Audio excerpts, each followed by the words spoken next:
Rame beredar rekaman memperlihatkan momen pengangkut personel lapis baja M113 Angkatan Bersenjata Ukraina terkena amunisi lancet yang berkeliaran di wilayah perbatasan Kursk.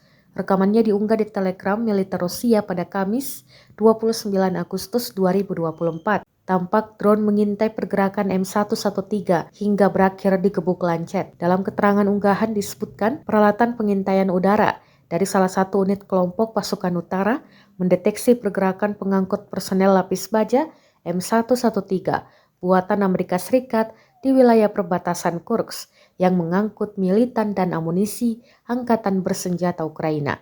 Target yang ditemukan terkena serangan langsung dari amunisi lancet yang berkeliaran. Secara real-time, alat kendali objektif mencatat tembakan pengangkut personel lapis baja Ukraina.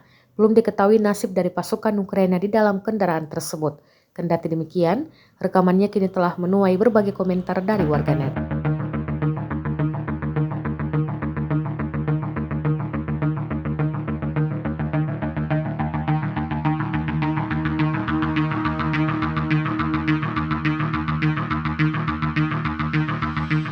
Download Tribun X sekarang, menghadirkan lokal menjadi Indonesia.